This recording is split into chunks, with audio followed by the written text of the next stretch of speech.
guys, welcome to Baking and Books. My name is Lexi and I'm a super amateur baker who loves to read. So each week I post a video of myself attempting to bake something new while talking about a book that I have recently read or just really love.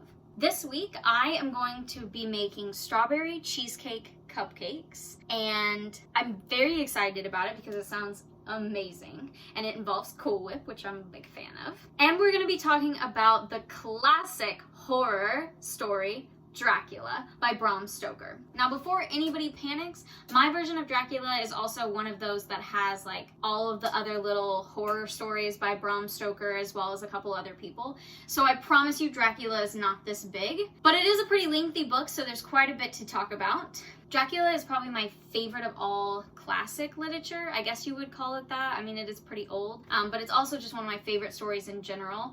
And I would probably venture to say one of the most retold stories of all time. I don't really know. I'm making that up. Don't fact check me on that. But I just feel like everybody at least knows who Dracula is or what he is, even if they don't know the original story. So today we're going to talk about the original story because that is Bram Stoker's Dracula. While we do it, we're going to make strawberry cheesecake cupcakes. So let's get started. As always, I'm going to start with a synopsis of the book, which actually I'm going to start with like a short synopsis, and then I'm going to get into a little more detail about the synopsis, just because I feel like it's probably worth doing that. Like I said before, most people have probably heard about Dracula, even if they've never actually read the original story. So Dracula is essentially about a vampire who wants to move his evilness to London, and a group of friends who are kind of like, no.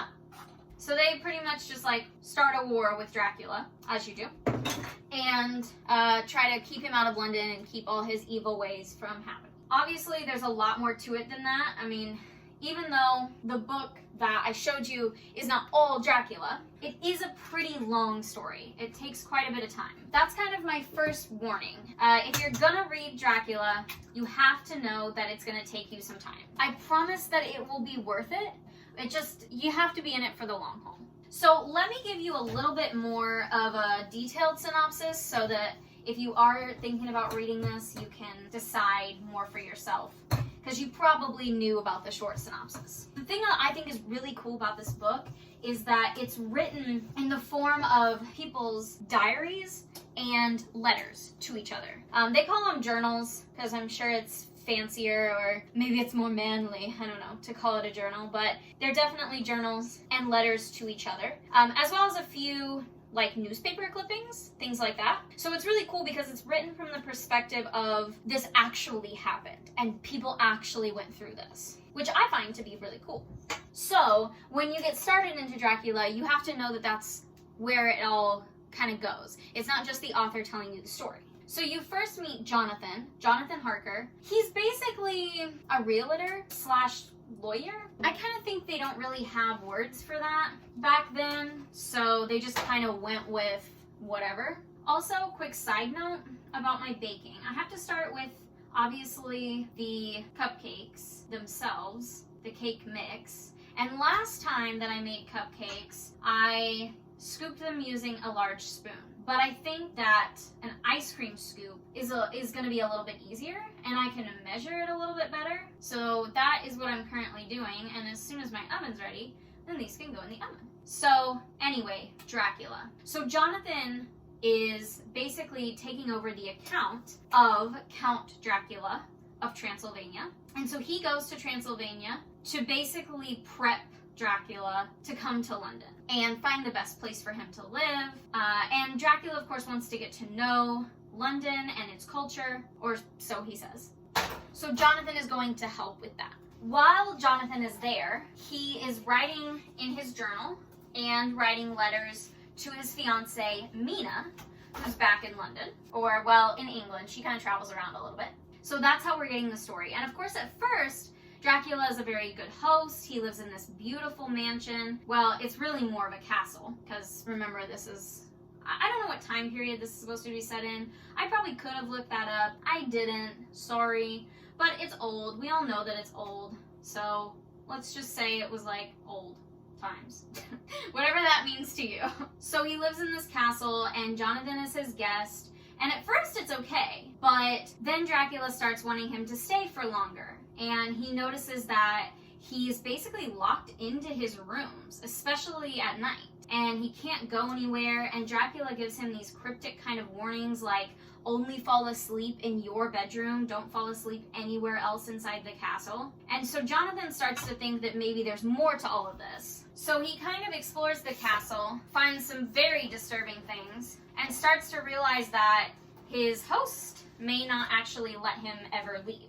In the meantime, his fiancée Nina is, of course, growing worried about him, especially when there starts to be really long gaps that she hasn't heard from him. But she's dealing with problems of her own when her best friend Lucy falls ill. Well, eventually Jonathan comes back and this group of people find out that Dracula is definitely not a great guy, that he is in fact a vampire. Hopefully that's not a spoiler. I feel like if you're watching this and you're not sure that Dracula was a vampire, you definitely have lived a little more sheltered life, no judgment, but I feel like everybody above a certain age pretty much knows that Dracula is a vampire. So, surprise, Dracula's a vampire.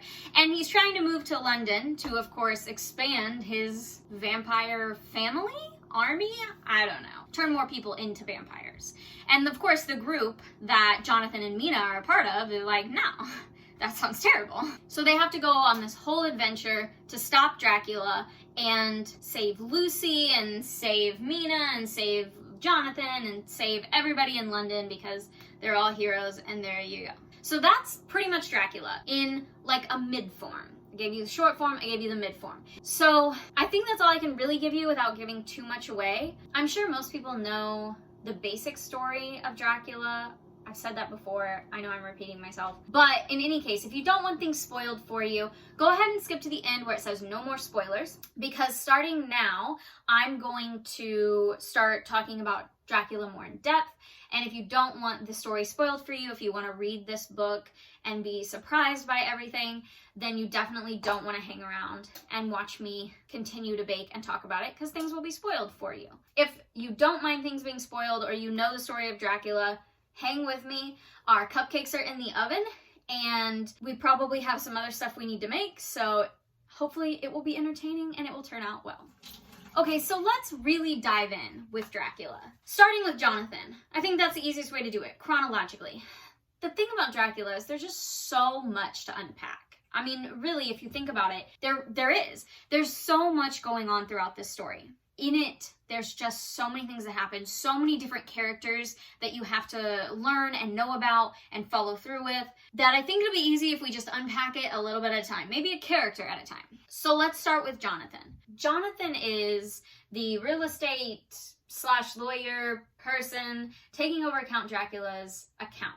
Okay, here's my thing. If I'm traveling to a distant land, a foreign land that I know nothing about, and the people in that land are consistently trying to get me to not go any further, to not encounter Dracula, I would feel that I would get a little bit creeped out and maybe not want to go any further. Now, I get that Jonathan is like, this is his first big account and he's taking over for somebody, so he probably feels a lot of pressure to make sure that everything goes well. I get that.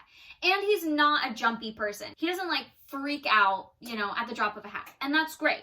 I love that. I love characters like that. I try to be like that in real life, so I get it, it's fine. But at the same time, there's like every person he meets along the way is freaked out that he's headed towards Castle Dracula. I just feel like that should be a sign that he maybe shouldn't have gone in the first place. But he goes, and he's there, and it is creepy. I mean, he never sees Dracula eat. He disappears during the day. He's not allowed to go anywhere. He's locked into his rooms. That's creepy. But I think you get your first hint that this guy is not right is the fact that he doesn't see him eat, and he's always gone during the day, and he only ever shows up after the sun sets. But if we're chalking that up to it could be semi-normal, I think the first glance you get, if I'm remembering correctly, is that Jonathan is shaving, and suddenly Dracula's behind him and he can't see him in his mirror. That's definitely a red flag. And thankfully Jonathan takes it to be a red flag. That's a good sign. You know what I love about Jonathan, though? This is a total side note. I think Jonathan is a pretty modern man. I mean, comparatively. Like, the way he speaks about Mina, the way that he talks to Mina, it's almost like he doesn't have that same, oh, women are fragile, they're second-class citizens, that you see in a lot of these stories. Of course, he has moments like that because the story is written by a man, and during whatever time period it is, women were essentially second-class citizens. And so, yeah, of course you have some of those moments, but really, Jonathan's a pretty modern man, considering. So I like that about Jonathan. I think Jonathan's a likable character from the start, and considering that it's his story that kind of sets everything up, I think it flows really well, and it's really nice, kind of gives you a big picture. I like that.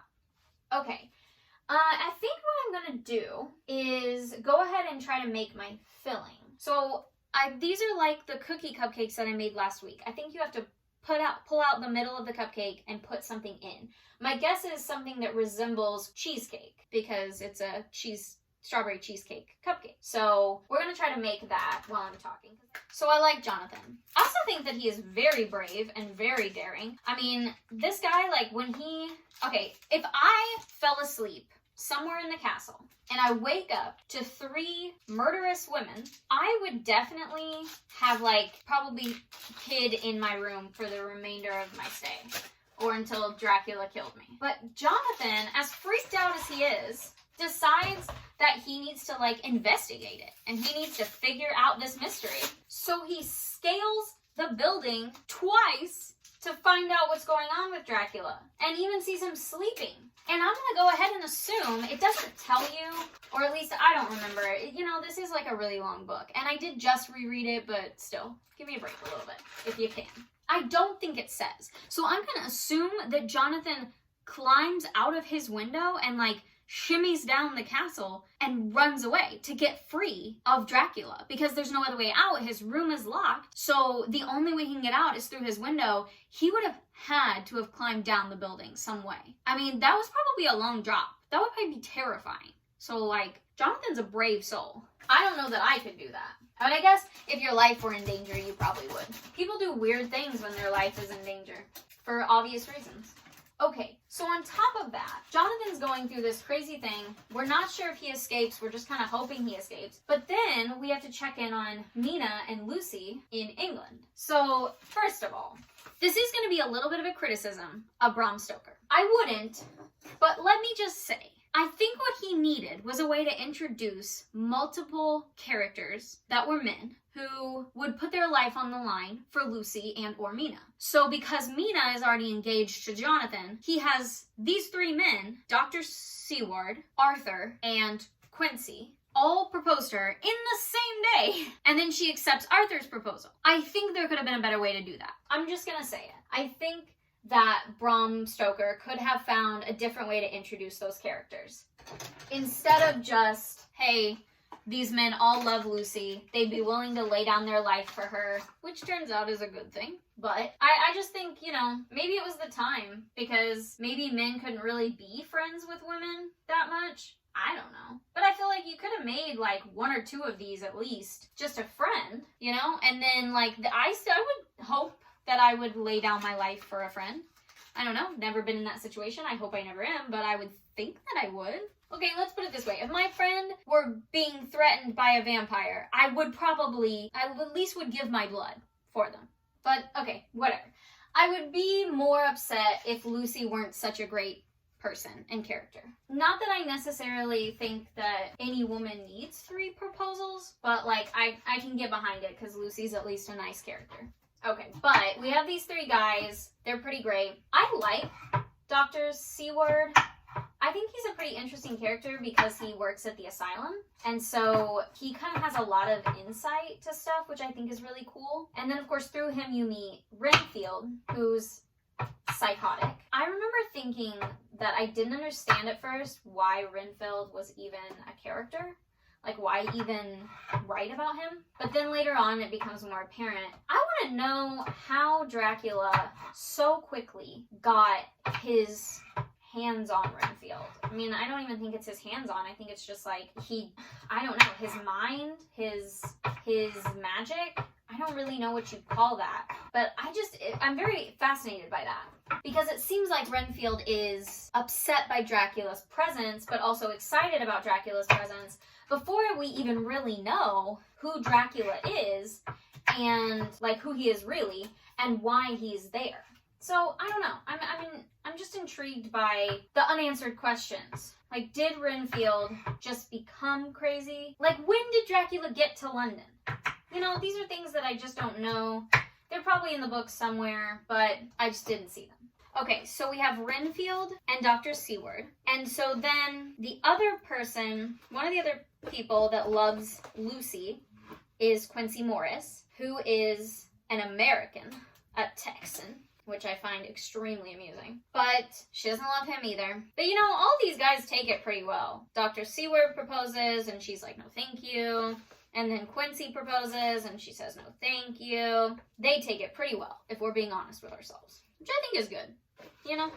Then you have Arthur, who's a lord. Well, he's going to be a lord because his father is sick and dying. He's the one that Lucy loves, so there you go.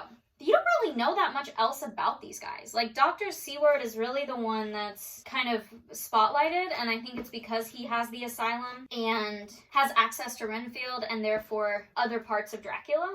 Side note, my first round of cupcakes is out of the oven, so now we're just waiting for them to cool, which means I definitely need to get a move on with my filling, but it's tough. Okay, my filling, my cream cheese probably needed to be thawed a little bit more. So my cream cheese is really just, I'm having a hard time.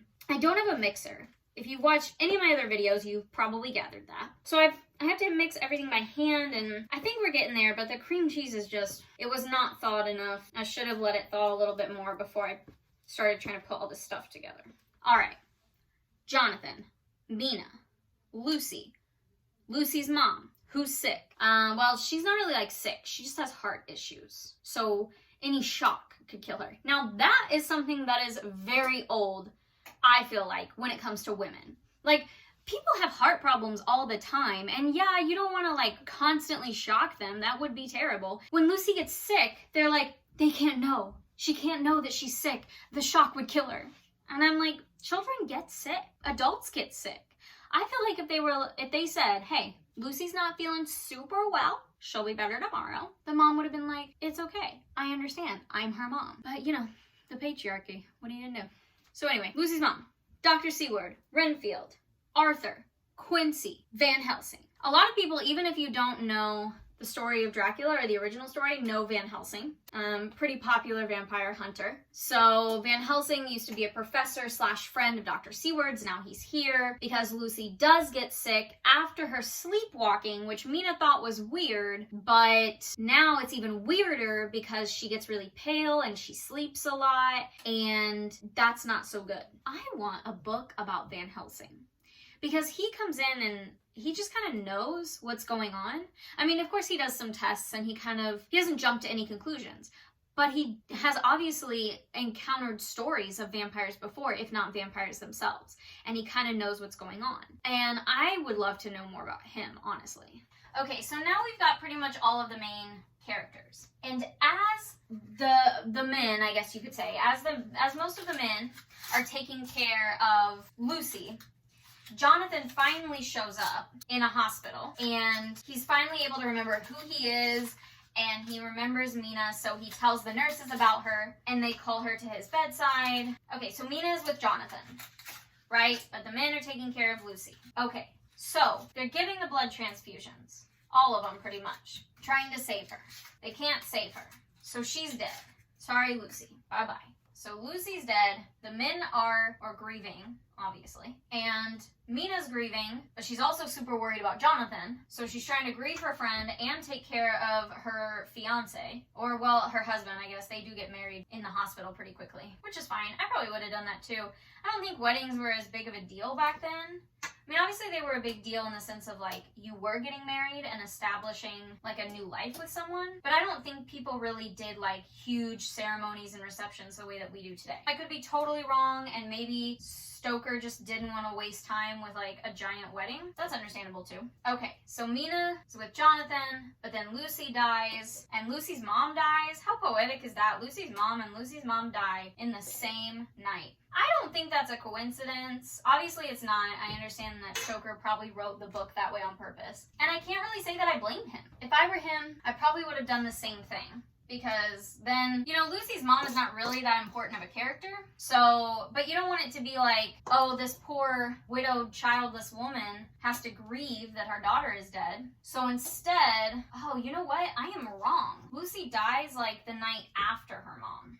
Okay, well, anyway, honestly, that's not a bad way to go. As a girl who loves her mommy, it's not a terrible way to go. You know, she didn't really have to grieve for her that long because she's half dead anyway, or undead. So, kind of works out. Everybody's sad.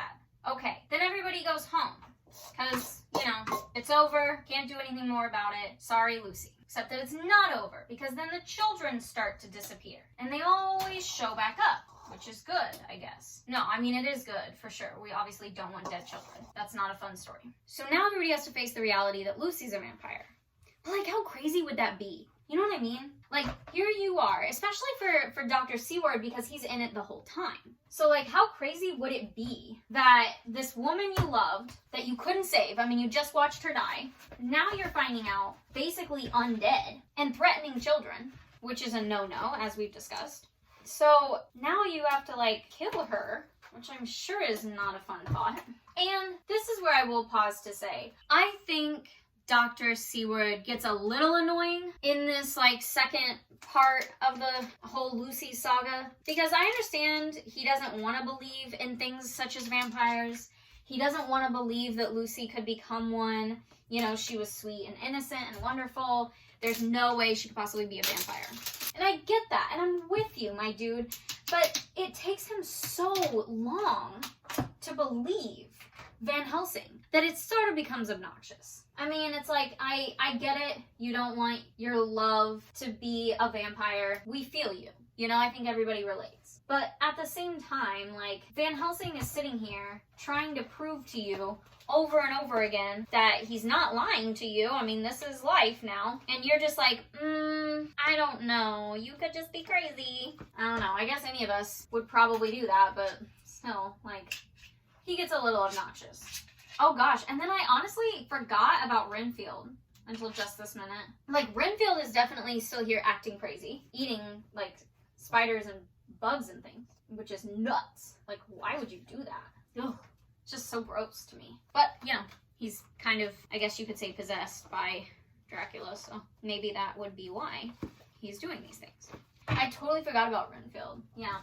But he's definitely still there, definitely still crazy. Now Mina and Jonathan are back in the picture because Jonathan has allowed Mina to read his journals that he kept while he was away. So now everybody knows about what happened in Castle Dracula. I think I put too much Cool Whip in this, which I'm sure will be fine, except that it wants me to pipe the top of the cupcakes with the remaining Cool Whip, and there is not a lot of remaining Cool Whip, so we'll see.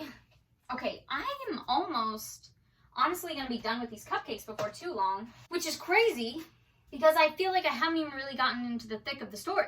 Okay, I need to move along. Move along, Lexi. Got it. Okay, Lucy's dead. Then Lucy's eating the children. Then we kill Lucy. Terrible. Nobody likes it. Which is fair, because why would you? I mean, why would you want to kill Lucy? Like, why would, you know, I get it. That's not so good. But now they know, because of Jonathan's journal, that Dracula is coming to London, or perhaps is already in London, and wants to turn more people into vampires. Which, obviously, most sane people would say no to. So this group, being the only group that really knows the whole story, has to take it upon themselves. Okay, I get that. Then this is kind of the long part of the book. This is what I would call like the pre-chase moment. They have to go through all this stuff to figure out Dracula's next move. And I don't know. Like, at what point do you give up? I mean, I know they didn't, but like, do you think just anybody could do this? I'm concerned that I would just eventually give up. And I would just be like, sorry, we're just gonna have to let people die. Probably including ourselves. Because I just can't do it, guys. I'm sorry. Because, like, honestly, I wouldn't blame them. And then we have, of course, the actual chase. Which is pretty exciting. Because you got 3 different people on the hunt for Dracula in 3 different ways. Well, 3 different groups of people, I should say. I definitely also should have cut my strawberries up a little bit smaller. Note to self for future. But the chase is definitely the most exciting part, honestly. Especially because now, on top of everything else, you've got Mina turning into a vampire, which is crazy. Like, why do you think Dracula only hunts women? Is that another dig at women in general? And they're like, women are weaker and therefore more likely to get eaten by a vampire? I don't know. Maybe. That's not very nice. But considering that Jonathan almost got eaten by a vampire, I would say it's definitely not just women. But whatever. But what I will say is kind of a disappointment is that I feel the ending to this is pretty anticlimactic. I mean, here they are, 3 groups of people racing across countries in order to get to Dracula. And it kind of seems like they're gearing up for this battle with Dracula because they barely are making it there before the special, sunrise thing that they have to beat. They have to, beat the clock. And you think, oh, they're gonna have to, they're just gonna miss their opportunity and they're gonna have to, battle Dracula. But no, they literally, just barely beat him. And, boom, that's it. It's done. So anticlimactic. All right, let's see if I can pipe this Cool Whip here. Yep, I piped 3 and I'm already out of Cool Whip. So that's a problem. But I have an idea. What if instead of piping, the piping looks nice, but what if I just kind of nicely spread some of this that I made, some of this cream cheese filling around the top? I don't think that would be such a bad thing. Okay, note to self, or anybody else that's a beginning baker, always read the entire instructions first. If I'd have known that I needed the remainder of the Cool Whip, I probably would have put a little less in. Because this is not easy to control, but you know what? We're gonna make it work.